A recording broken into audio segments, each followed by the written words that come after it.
Okay, good afternoon and welcome everyone to Illinois Extension's Commercial Ag Webinar Series. I'm Chelsea Harbach, your host for this webinar series. I'm a commercial ag extension educator with the University of Illinois, stationed at the Research Center outside of Monmouth, Illinois, in the western part of the state.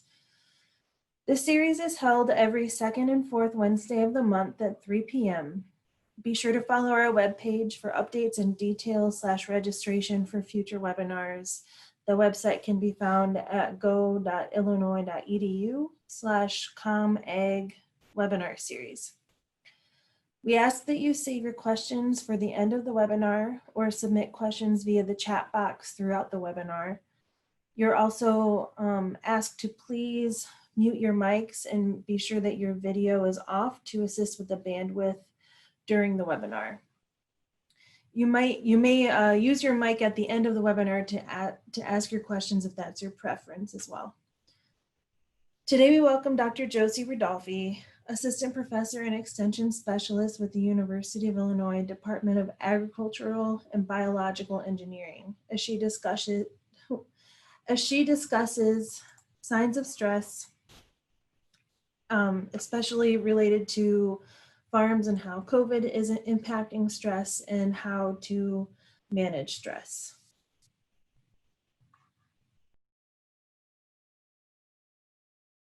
Hi and welcome. My name is Josie Rudolphi. I'm an extension specialist and assistant professor in the Department of Agricultural and Biological Engineering.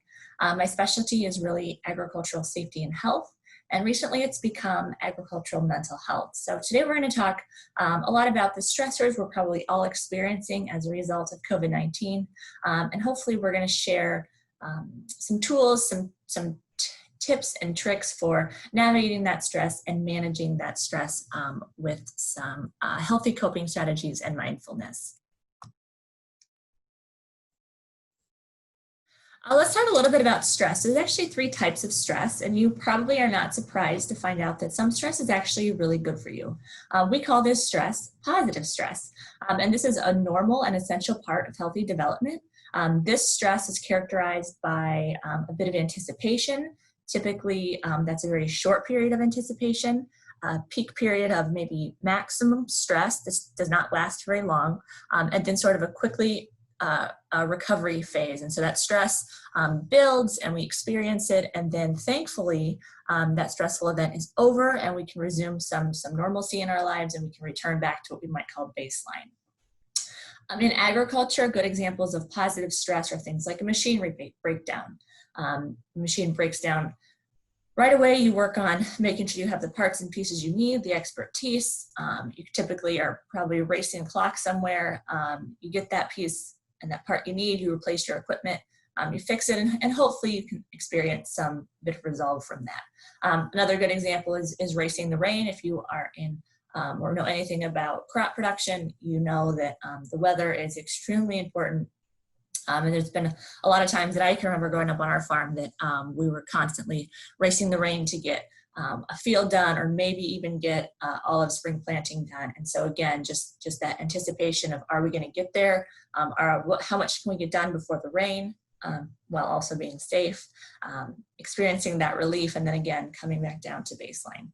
Again, all of these types of stress are pretty positive. They typically ignite a fight or flight within ourselves, what allows us to then react to that stress and actually be able to function in the environment with stress. Tolerable stress, is a little different than positive. However, it is still manageable. So when we have tolerable stress, again, we have that period of anticipation or the sort of building towards stress. It maybe doesn't resolve quite like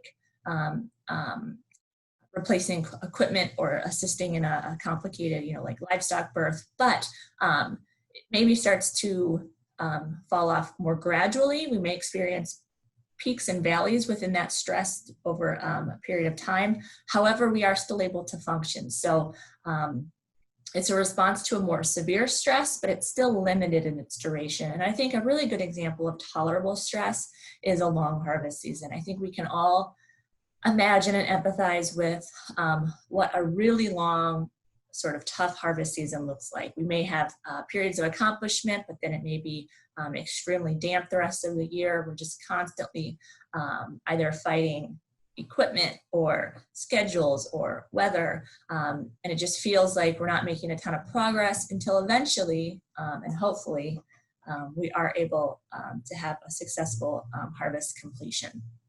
So these are pretty good examples of both positive stress and tolerable stress.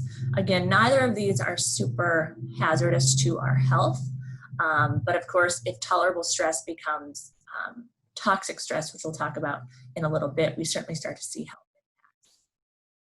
So I've talked a lot about agricultural stressors. I think we can all imagine what some stressors are in the industry. Those that we hear most commonly include personal financial issues, so anything to do with sort of the cash flow and the debt load of the farm. We also hear a lot about time management, time pressures, there never being enough time to get everything done. We know it is a taxing industry. We know that there is constantly work to be done. And we also know that there are only 24 hours in the day. And so managing that time creates a lot of stress for some of our producers. Another example we hear is sort of the larger economics, different from personal financial, but some of the more larger economic issues, the things like trade opportunities, market prices, the things we really don't have a lot of control over, even when we manage our farm as best we can. And then finally, interpersonal relationships. So we know that many farms are multi-generational. We know there are multi-generations working within that farm. We know that that is a source of stress for both generations or even all 3 or 4 generations. We know this is one of the things we appreciate about farms in the Midwest. They're primarily family owned and operated. And while we certainly see that as something unique and to be cherished, we do realize it does create stress for certain parties involved.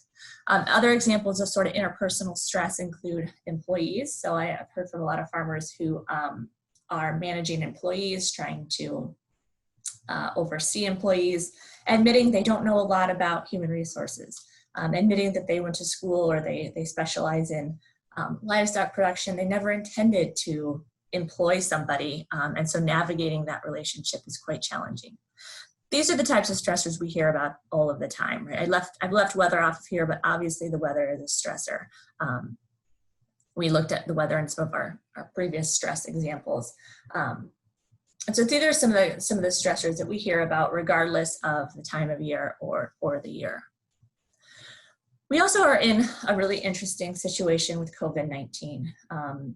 What we find is that this is really compounding agricultural producers and stakeholders' stress load. A colleague and I did a survey of agricultural producers and stakeholders, so the people that whose occupation or work directly supports farmers, of producers and stakeholders in Illinois. And what we found is that there's a lot of different, more unique types of stressors being reported. So I went through our responses. We had almost 1,800 responses, and I was able to compile a couple that aren't typical stressors that we hear of when we're kind of out giving these presentations or talking with producers. I think a really good example is packers being closed. So there's no market for beef. We know that there was questionable markets, for pork. This obviously creates a huge stress for our producers who are constantly having livestock coming up to a certain weight and constantly needed a place for those. I think some other maybe less work-related stressors include trying to keep the glass half full in front of my children who lost college, high school, grade school normality. I saw a couple of responses about trying to help my spouse or partner in homeschooling. And these are the types of things that we don't think we're ever going to have to deal with. I think a lot of us send our children to school because we don't have the expertise to teach them. And suddenly this year we've been tasked with being a teacher in addition to a parent, in addition to a producer or an agricultural stakeholder or ag business person. So another really great example of a stress that we don't normally have is the concern about actually getting sick and contracting COVID-19 and worrying about the extra responsibilities that's going to put on a spouse or other people in the family if somebody were to come down with COVID-19. So what we see this doing is it's creating, it's sort of compounding our stress. So we have the typical stressors of spring, and if you're in agriculture, you know what those are. And now we're dealing with added pressures because suddenly the stores we need aren't open, or we aren't able to get the supplies we need. We're not able to work directly with our producers the way we normally would because of social distancing requirements. And so we're finding is that our stress is really, really compounding, and it's starting to pile up. And we've sort of entered this period of toxic stress. So it's when we experience strong, frequent, and prolonged adversity. And so you imagine, I think if you think back to maybe, I remember I started working at home on March 15th or 16th, that Monday. And so we kind of anticipated that work from home call coming. And so that was sort of that period of anticipation. And we've just, all of us have kind of been living in this heightened, stressful sort of phase because there's so little that we're able to control. There's so little we know about the future. And like I said, when you're a producer in spring, you're already pretty stressed. There's a lot happening. You're trying to get a crop in. And then when you compound that with COVID-19, you'll see that there's really no opportunity for recovery, mental or physical recovery. And it forces our body to stay in this really sort of heightened phase of either fight or flight. Good examples of toxic stress besides COVID-19 are things like drought. So droughts creep in sort of slowly, our stress level starts to build, and until we feel as though we're no longer in the threat of that drought, we sort of stay in that heightened sense of stress. And COVID-19 is a very good example of a toxic stress situation. I think what's really challenging, especially for young people, for maybe the elderly, I think for everybody, is that we don't know when this will end. We're not sure when things will go back to normal. And everybody says, you know, there will be a new normal, and we don't know what that looks like. All of that uncertainty is impacting everybody. I think that's what's really interesting about COVID-19 is that it's truly impacting every sector of the United States economy. It's affecting every subpopulation. This isn't something that farmers are going through, and it's not something that parents are going through. This is something that everybody's going through. And we all are sort of living in that space of unknown. There's so much we don't know. There's so much anxiety that's a result of the unknown. And it makes it really hard to get through the day-to-day. It makes it really hard to plan. It makes it really hard to accomplish some of our most basic tasks. Who would have thought just finding toilet paper in a grocery store would be a huge challenge, right? So with those sorts of things in mind, you can see how individual stress levels may start to change, and those may start to manifest in individuals differently. And it's in periods of toxic stress that we really need to start thinking about the health implications, both physical and mental health implications. The first thing we want to do is sort of identify the signs and symptoms of chronic stress, because these are not the same in everybody. We can identify symptoms within ourselves if we're in the headspace to do so, but more realistically, we're going to notice signs in somebody else, and somebody else is going to notice signs in us. And those are typically characterized as changes in either our physical, behavioral, or emotional habits. So physical signs or symptoms of chronic stress include things like aches and pains, stomach ulcers. I've noticed my stomach is just not as enthusiastic about eating as it used to be. I just find that especially when I have identified my stress triggers, I find that I just have no real appetite.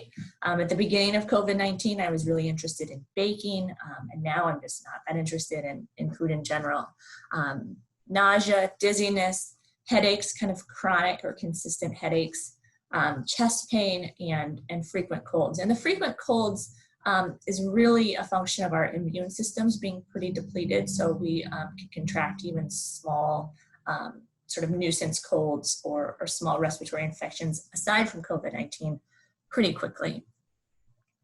Behavioral changes include eating too much or too little. So you might see people gain a lot of weight or lose a lot of weight.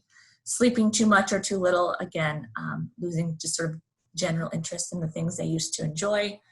Changes in substance use. So people who are drinking more than usual or using drugs more than usual. Procrastinating or neglecting. This might mean ourselves, so neglecting our own maybe personal hygiene, neglecting our farm's sort of overall appearance, neglecting livestock or other important tasks we should be doing. And then lack of concentration and forgetfulness. Imagine just being so wound up in another sort of space in your head, thinking about COVID-19, imagining all the stressors, just becoming completely overwhelmed that you're not able to concentrate on anything else, and you become very forgetful. Examples of emotional symptoms include irritability or being really short-tempered, agitation, not being able to relax. I kind of find myself in that space right now. Just, trying to relax in front of the TV in the evening is just boring and annoying, and I just find myself getting agitated with that. A sense of loneliness and isolation. I think this is really important right now because many of us are sort of forced to quarantine alone. We think about especially elderly or aging in rural areas who typically have a good social network, but are obviously being very careful. They're probably not just feeling a sense of loneliness, they are probably truly very lonely and have been isolated for quite some time. So imagining the toll that's taken on our physical and mental health. Feeling completely overwhelmed, I think a lot of us can empathize with that right now. Symptoms of depression, so changing, again, changes in things we used to enjoy, having loss of interest in people and things and hobbies, and constant worrying. And I think we can certainly, again, empathize with that. Just there's so much unknown. There's a lot to worry about if we let ourselves. So it's really important to, though it's hard to be in contact with people right now, we know that it's recommended that we maintain some social distance. It is important to keep checking up on the people that you know and love and care about, and sort of watching or listening for signs of physical, behavioral, or emotional changes, and querying individuals as to how long they've been experiencing those as sort of risk factors for chronic stress. And why do we care about chronic stress? Well, we know that chronic stress has important physical health and mental health outcomes. So here's a really nice sort of infographic that describes how chronic stress can affect various parts of our body. So we know that it can influence our skin, our gut, our reproductive system, our immune system. We talked about frequent colds as sort of a sign of chronic stress. Joint and muscle pain. Cardiovascular, we know chronic stress, periods of chronic stress increase our cholesterol, our blood pressure, and increase our risk for heart attack and stroke. And then my interest is primarily what we know about chronic stress and its effect on our mental health. So leading to health outcomes like anxiety, depression, substance use, and of course being distracting, reducing our ability to concentrate, and putting our brain in a bit of a fog that then may increase our chance of unintentional injury, especially on the farm. So we're going to talk a little bit about coping. We kind of talked about what a lot of the stressors are right now. We acknowledge that we're in a really interesting time with COVID-19. We realize that adds a lot of unexpected stress. And I think what's interesting is that in the agricultural industry, we are accustomed to rapid change, or at least we're told we should be accustomed to it. None of us are probably totally adapted to it, but we know it's characterized by unpredictability. And COVID-19 is another example of unpredictability. Nobody could have anticipated this was going to occur. We acknowledge we don't have a lot of control over that. So it's time to start talking about coping. And coping is really, to cope is to face and deal with responsibilities, problems, difficulties with success or in a calm and adequate manner. And so when someone talks about coping behaviors or coping strategies, it's how do we deal with adversity and stress with success in a healthy way. There's certainly unhealthy coping mechanisms and healthy coping mechanisms. And we're going to talk about several of those today. I've sort of rearranged some of what the experts recommend in terms of coping into 4 A's to help us sort of remember different ways to cope with stress. The first one is to avoid. Obviously, if we can avoid stress, that's probably the best method to dealing with it. This very much falls in line with sort of a prevention mindset, thinking about how we can plan ahead, rearrange, or sort of detour our plans or expectations to avoid creating unnecessary stress is really the key to avoiding it. Obviously, there is stress in our lives, but if we can ask ourselves, what causes me stress and how can I avoid it? Imagine taking a detour around that stress, that stressor that typically reacts to stress response in your body. So these might be people, which is probably not a surprise to you. Some of you may be able to identify specific individuals that really create stress in your life. Some of these may be specific tasks. If there's something that, there's one task on the farm that always seems to just be problematic for you. Some of these are community commitments, right? Certain things that we have agreed to do, that we volunteer to do, always bring on a certain amount of stress. So in asking yourselves what caused you stress, you can also then say, how can I avoid it? And for some of us, that's not possible. If our banker causes us stress, but we have to go see our banker, I don't recommend avoiding your banker. That might not establish a very good relationship. However, if you know that there's a certain community event that you always volunteer at and it always creates a ton of stress, you might ask yourself, what else could I do for the community in substitution of doing this activity that I know brings on a ton of stress for myself? We know that when we can't avoid stress, we probably have to accept it. Acceptance is really accepting a situation that's outside of your control as opposed to fighting it. So when we decide we're going to accept it as opposed to fight it, we free up a lot of energy and we can focus on what we can control. So accepting the situation and accepting the emotions and feelings that you experience. So I think this is really, really important because as agricultural producers and stakeholders, there is so much out of our control that we might feel the burden to carry anyway. A good example are market prices. A good example is the weather. A good example is, things that have resulted as in response to COVID-19. We can't control any of that. Nobody asked for any of this. So realizing that we can't spend our energies fighting all of these sort of outcomes of our situation allows us to then free up some energy and focus on what we can control. How can I respond to this? And again, asking your questions, am I able to control this? And if the answer is no, we really have to leave it right there. It's still gonna bother us, right? COVID-19 is still gonna create complications for us. But we have to tell ourselves, I didn't ask for this, I can't control this, so I need to focus on what I can control.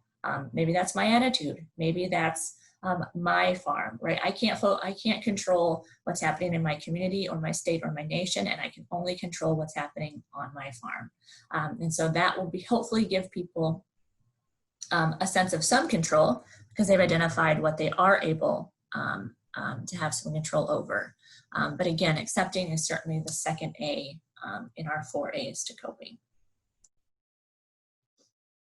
The third A is to adapt. So adapting to stressors, which may include changing our expectation or standards, can be really helpful in dealing with stressors. I think it's important during periods of extreme stress to tell yourself, don't let perfect get in the way of good. Sometimes not everything we're going to do is going to be done perfectly. I think you can all imagine situations on a farm where you want it to be perfect, but striving for perfection actually just sort of ends up manipulating the entire situation. And really good is probably good enough right now.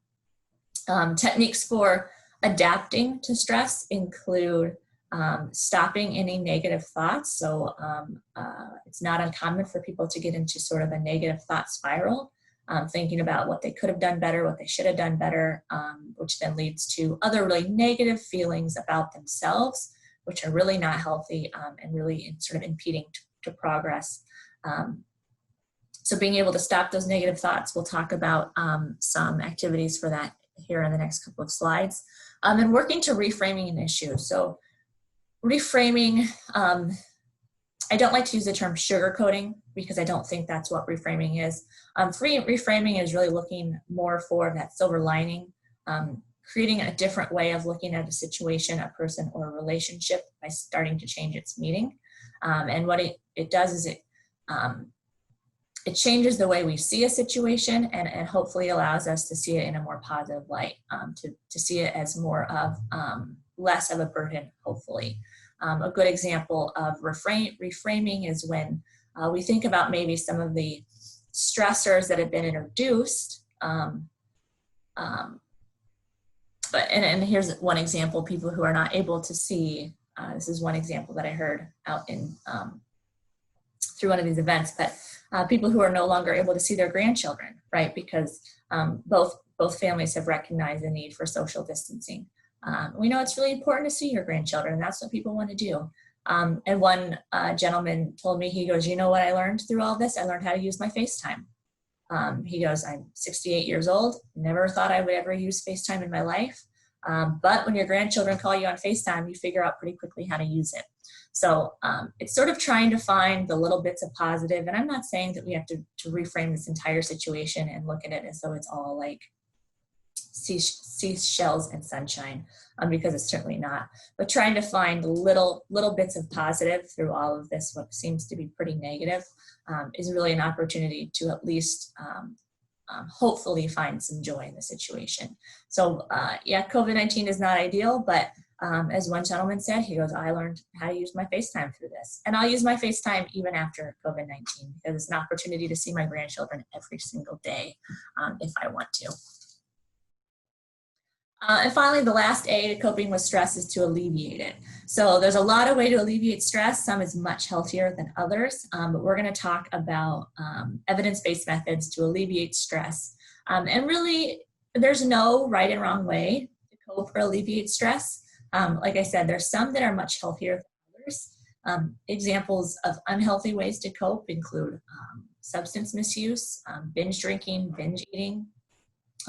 But even our healthy coping mechanisms can become unhealthy, and we'll talk a little bit about that in a second. But really, to find a way or to find your most appropriate coping mechanism, I want you to ask yourself, what can I do that will improve my mood right now? And then whatever that is, assuming it's healthy and legal, is something you should try to do. So we'll talk a little bit about some of those sort of evidence-based strategies next. And unfortunately, a lot of sort of the evidence-based coping strategies are not very COVID-19 friendly. This is a list of some of the COVID-19 unfriendly coping strategies. The first is that it's really important to rely on rituals. Well, I think our daily ritual, our pretty regimented day is pretty much thrown out the window. A lot of people are working from home, schooling from home, trying to navigate a brand new workspace. The rituals we used to really appreciate are not always available anymore. As is connecting with loved ones, we sort of talked in the previous slide about how important it is to have social connectedness, but how much it's sort of frowned upon right now with our sort of social distancing recommendations. So we can't really gather in groups like we used to. We're finally starting to hopefully be able to gather in small groups, but certainly those things we'd like to come together and celebrate.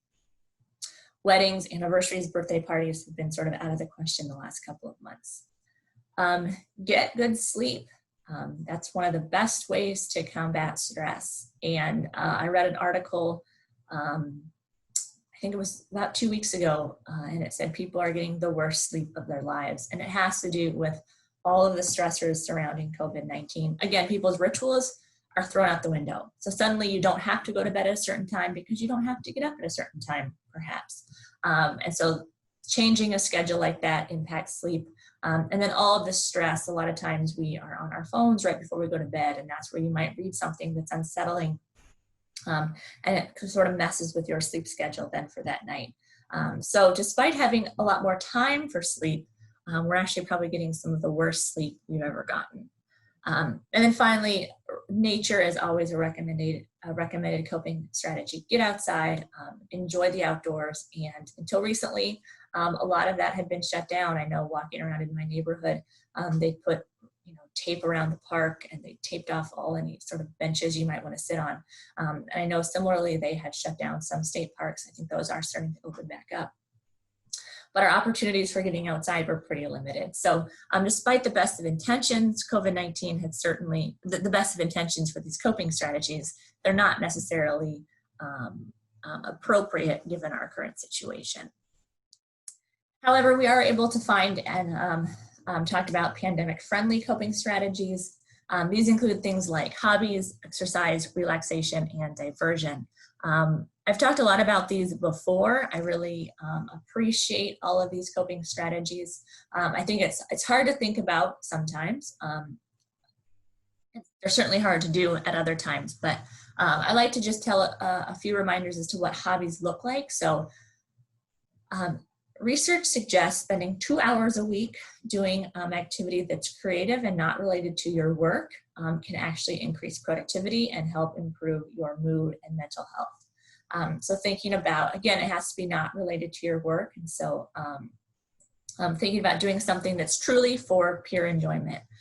Good examples, of course, are anything related to art or art projects, gardening, exercising, journaling or writing, all of those sort of activities, cooking and baking, we see a lot of right now. I think it's important to realize that it's the hardest part of a hobby is starting it. But I think it's important to realize that the farm offers some really good opportunities for hobbies. Some of the best hobbies I've heard about include things like gardening and canning of vegetables. Farmers have told me they restore motorcycles, or they restore tractors or old farm equipment. All of those are really, really great hobbies. Similarly, exercise. I probably don't need to tell you how healthy exercise is for everybody. Just 20 minutes a day of activity that gets your heart rate above resting has shown to have incredible physical and mental health benefits. And with that in mind, realizing that exercise does not need to be intense. Exercise can be something as simple as going for a walk, right? Enjoying the golden hour or sunset with a spouse during a walk. Doing a YouTube-based yoga, if that interests you. Riding your bike, maybe lifting weights. I know it's difficult because gyms are closed right now and we're forced to sort of get creative. But I think farmers and rural populations especially have always been forced to get creative because they don't have the luxuries of 24/7 gyms and workout classes and maybe at their disposal. So thinking about opportunities to be active, I tell people to walk where they can, where it's safe. I tell farmers to walk their beans again, scout their crop on their feet. Maybe not all of it, but just for a half an hour a day. Another good example, I heard a younger farmer say he put up a basketball hoop. They poured new concrete and so they put up a basketball hoop. It was originally for the kids, but he's found that he's really enjoyed it.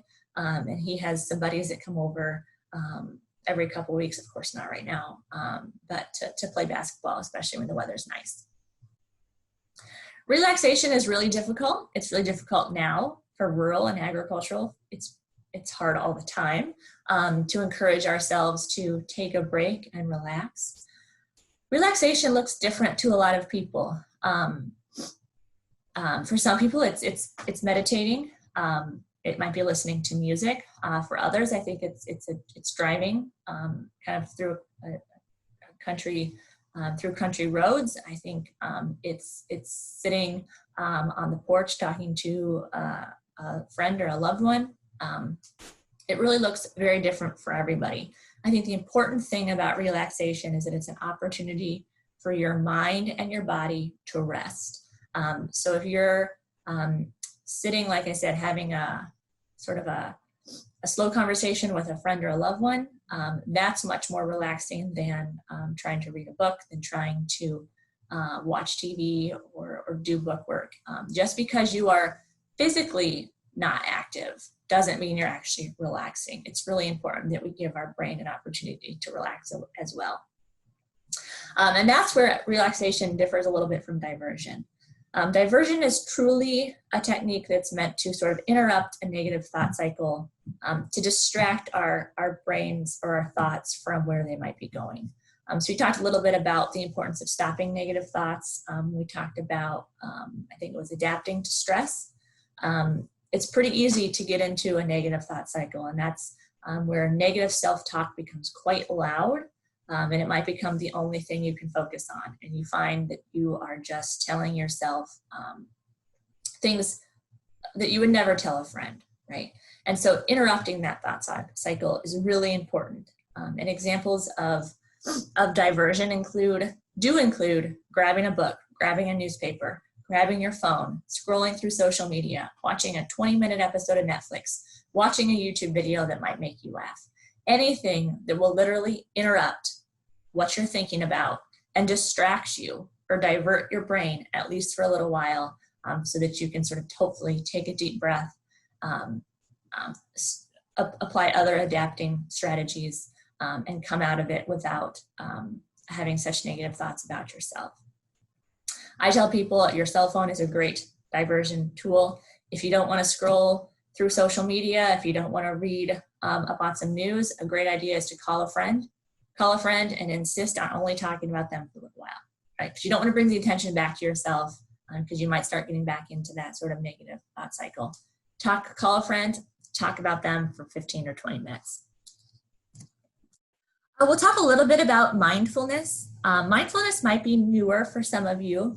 Mindfulness is really a mental state achieved by focusing on one's awareness on the present moment, while calmly acknowledging and accepting your feelings, your thoughts, bodily sensations, and it's used as a therapeutic technique.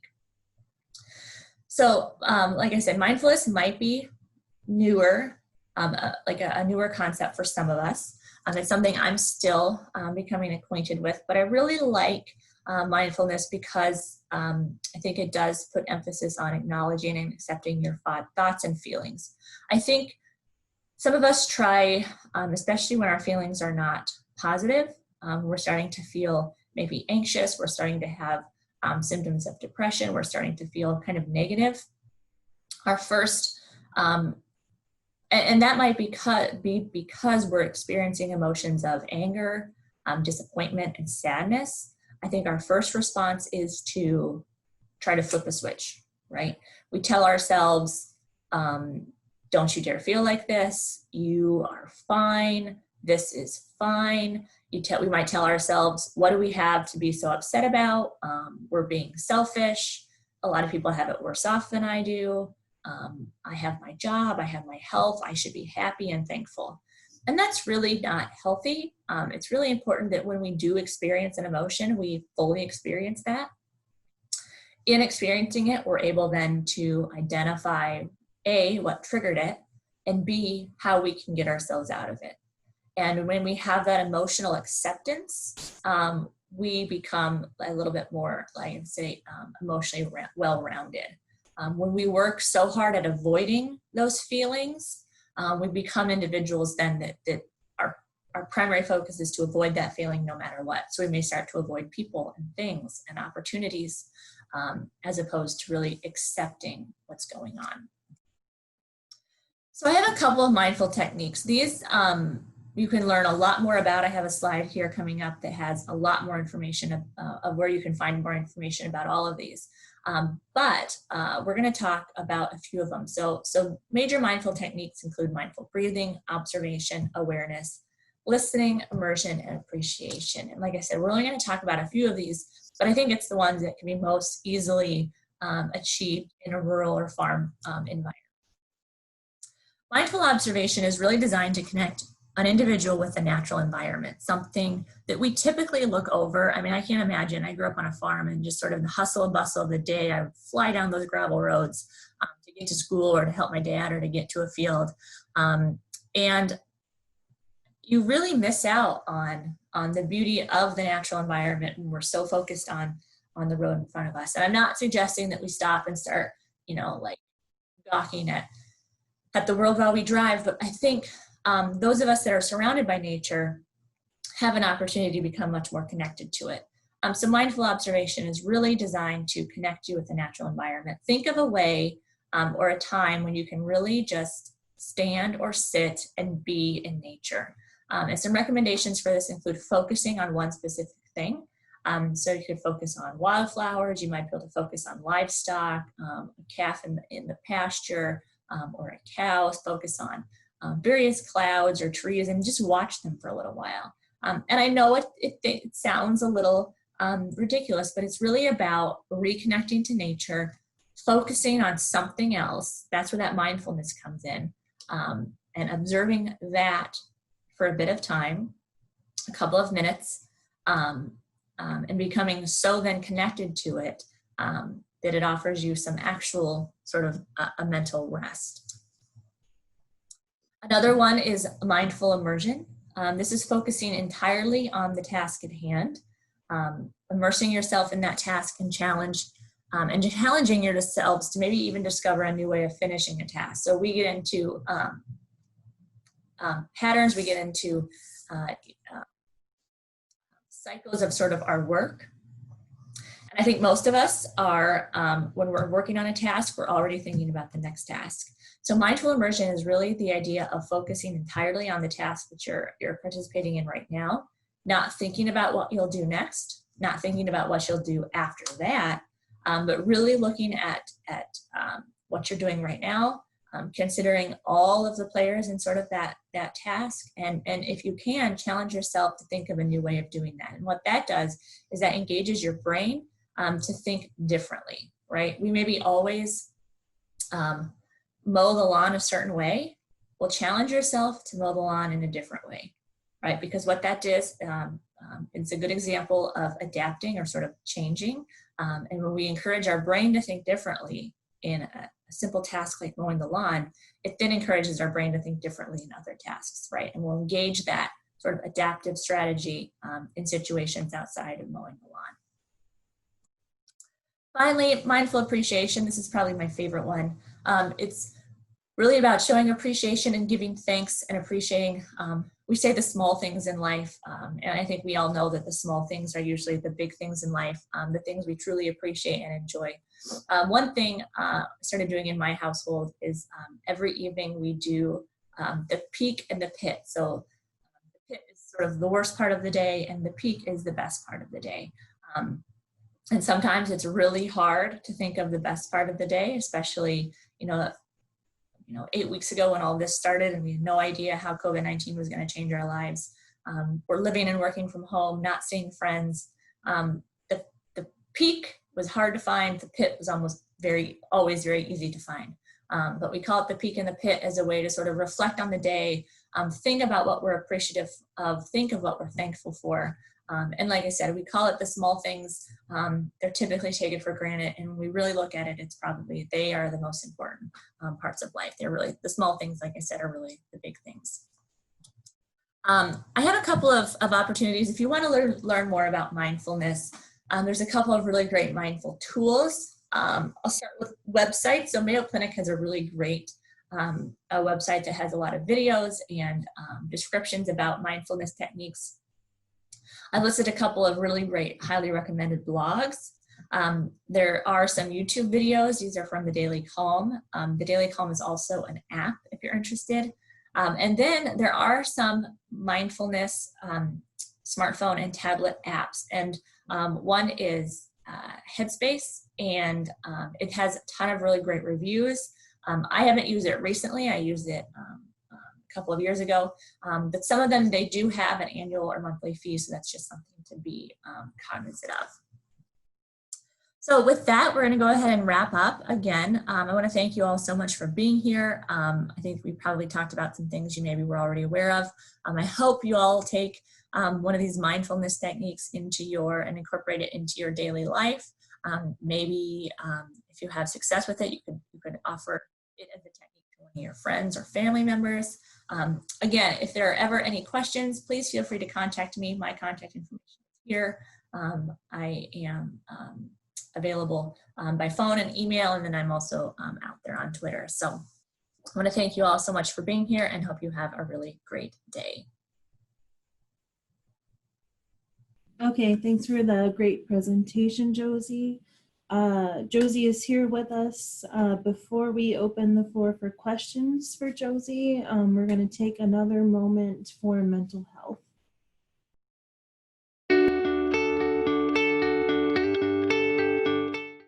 Think about the last time you felt incredibly stressed. That might be a long time ago, not so long ago, or it may even be a current situation for you.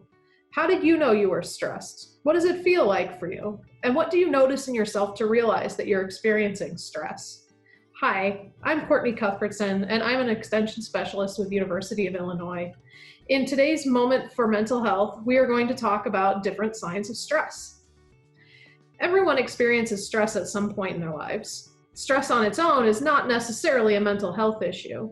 Some amounts of stress can be good because that can motivate us to do things. However, when stress overwhelms us or when it becomes chronic, it might lead to worsening mental or physical health.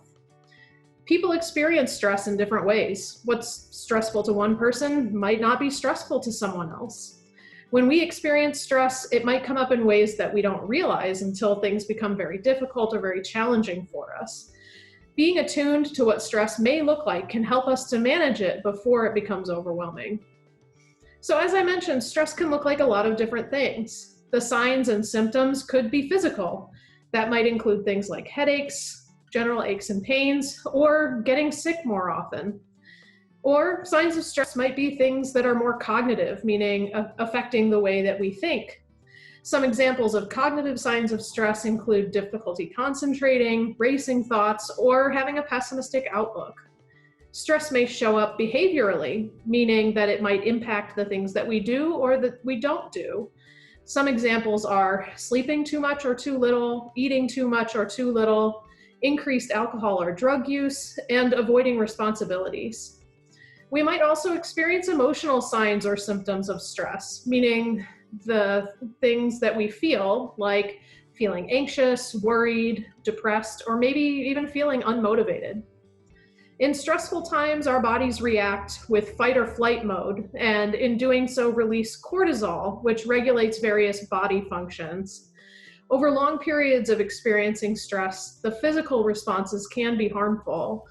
For example, chronic stress is a risk factor for high blood pressure, heart disease, gastrointestinal disorders, diabetes, and depression, among others. So what's effective in managing stress for one person might be different for another. The first step is recognizing when stress is coming up for you, and then being able to figure out what you might need to deal with that stress. So think about it some more. What do signs of stress look like for you? Think about the various signs of stress that I've mentioned today, and think about what you might do to manage stress the next time you notice signs.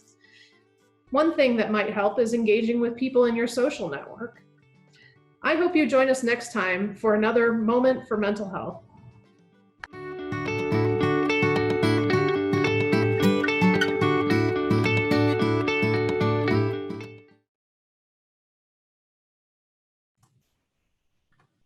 Okay, if anybody has a question, feel free to either unmute yourself and ask the question with your voice, or send a question through the chat box. We'll be here for a few minutes for any questions. Hi, Josie. This is Holly Spangler, Prairie Farmer.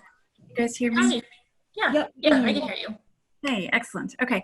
Hey, I appreciated all the information you shared. That was fantastic. And I guess I was just curious, when we look specifically at agriculture during this COVID situation, changing demands for products and very low commodity prices, and of course all the livestock situations.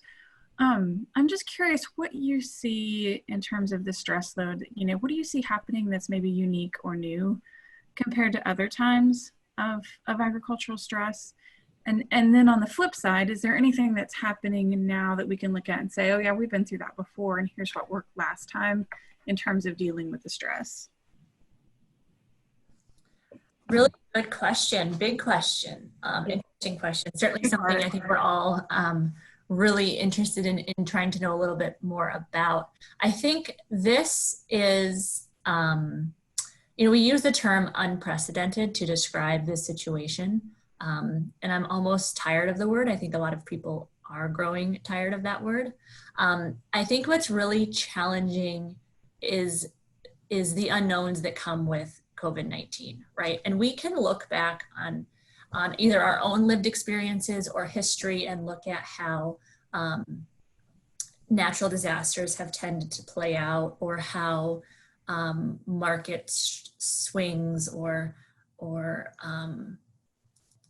drastic changes in economy might somewhat play out, right? We have lived experiences and we have data to sort of suggest what the outcome might be. When we think about drought, it's obviously devastating, but we do know that there's likely still a crop to be harvested, right? Like we have that type of experience. It's challenging with COVID-19 because there's so much that we don't know. And I do think that's one of the leading causes of stress.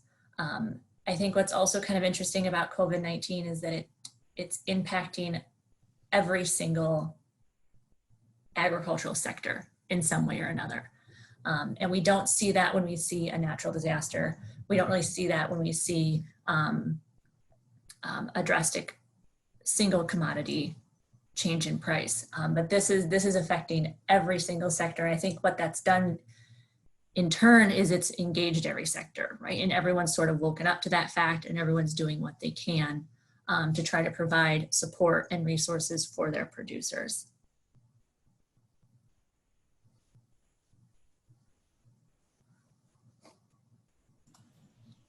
Thank you, Josie. Are there any other questions or questions following what Josie just spoke about?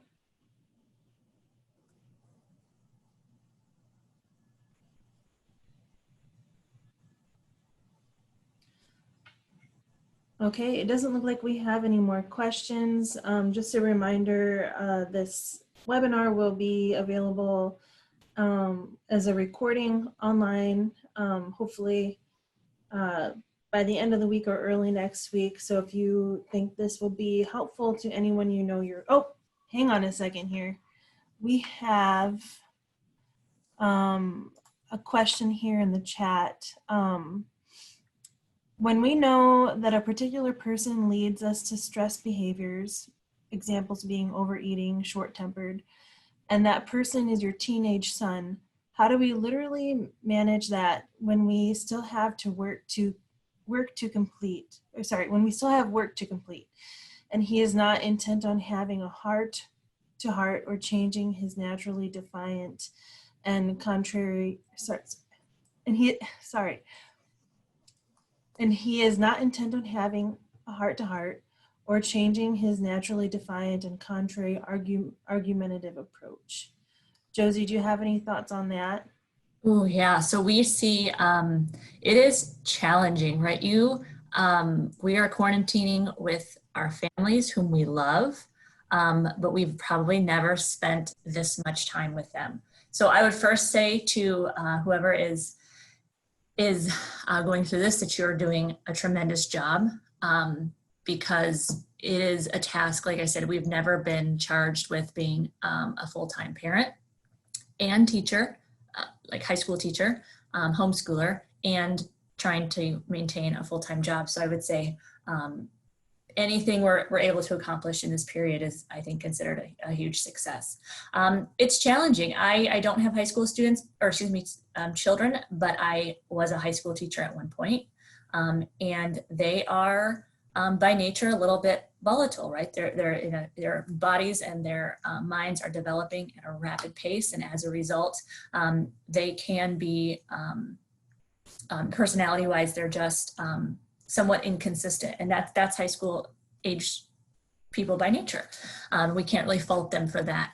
And I think, the first response would be try to sit someone down and have that heart-to-heart. But when they're not willing to do so, it makes it incredibly challenging. And so I would encourage you to do what you need to get the support you do need. I can empathize with overeating and becoming short-tempered. And so I would encourage you to reach out to your social circle and find an outlet outside of your own home, somebody to talk to, whether it's a friend or a family member.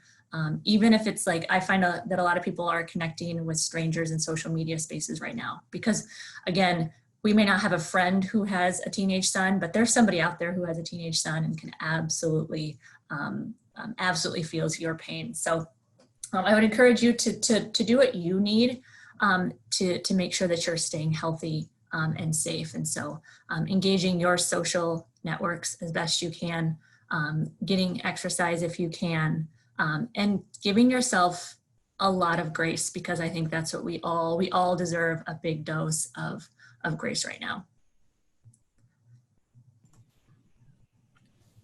Thank you, Josie. I agree. I think you're very right. Any other questions out there before we wrap it up? We've got until 4, or we can wrap it up early if there's no more questions. Okay, so just I'll finish my reminder that I started earlier. This will be available, this recording will be available online at the end of this week or beginning of next week. So if you think that the information shared in this webinar would be helpful to anyone you know, you will have the opportunity to share it. And we will also be sending out an evaluation, and would really appreciate your feedback on this program. So you can look forward to that in the next couple days as well. Otherwise, we are very grateful for your attention on this Wednesday afternoon, and we hope you all can hang in there. The title of Josie's presentation, "We'll get through this." I think we will, and it's just a matter of hanging in there and leaning on our support system. So thank you for being here.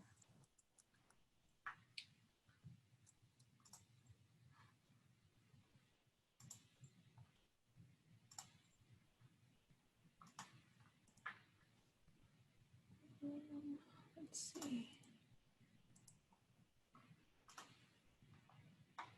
Thank you so much, Chelsea. No problem, Josie. Thank you. That was a great presentation. Thank you. Thanks for putting it all together. You do such a nice job with that. It's pretty fun for me. Good. Yeah. And those mental health moments are so good. Yeah, I can't wait to keep putting it. I'm antsy for a meeting on Friday, so we can map out a schedule for getting the rest of them done. Because if we stick to the commercial ag webinar series schedule, it's going to take a long time for them to get done. So now that we have the basic intro and outro done, it's really easy to piece them together. For sure. Awesome.